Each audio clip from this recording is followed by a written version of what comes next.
Hi, we are in the Pretty Garden, kind of a goofy name. That would be El Jardín Bonito in Spanish, I think.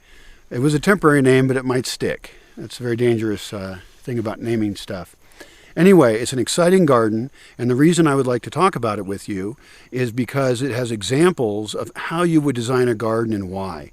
It has a mix of a bunch of interesting elements, and they may not apply to you directly, but I'm interested in getting good at designing gardens in general and going into a space and then figuring out how that space relates to other spaces, and then how you can, at a fairly low cost, make a garden that has a high level of biodiversity and is super cool in other ways. Let's take a look. I'll give you a quick zoom here around the area.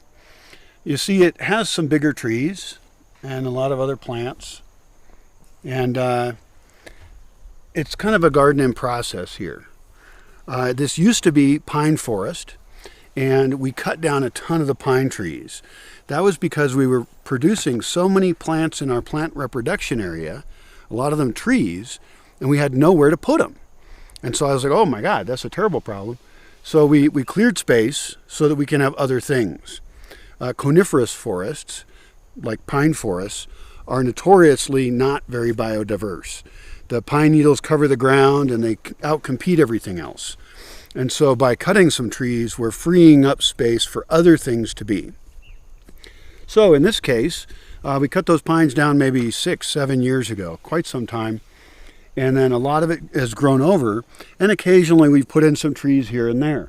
So like you'll see a nut tree right here that we put in. That was put in maybe last year. And that's a nut tree that we had up in the plant propagation area in a 5-gallon bucket for years. Could have been 4 or 5 years. So this year we're cleaning it up because it tends to grow over with native plants. And then we're putting a lot more out here because we had a lot more trees in buckets and other plants as well. So the ultimate goal will be to have a really nice garden with trails through it. A lot of edible trees and things, fruits. We have citrus in here. And also still some of the native trees, like we have the pine still. We have the madrones coming in. The madrones are beautiful. We have some oaks coming in, and we can decide whether we want to sculpt those or not.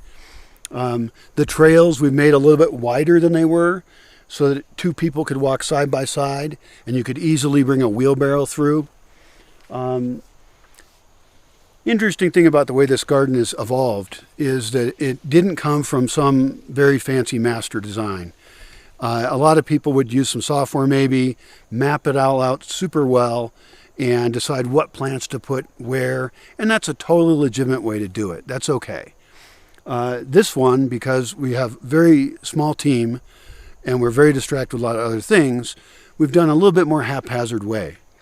But it's still working out. It's still really great. It's a pretty simple space. It's a slight slope downhill.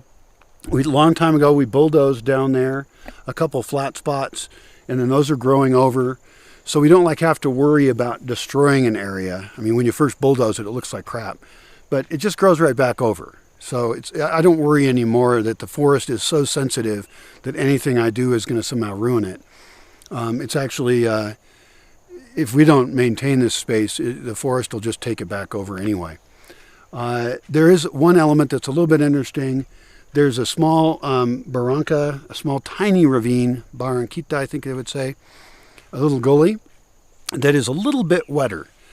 And it's really surprising how small a difference can make a really interesting microclimate, because things we've put in there to grow much better because it's just ever so slightly wetter.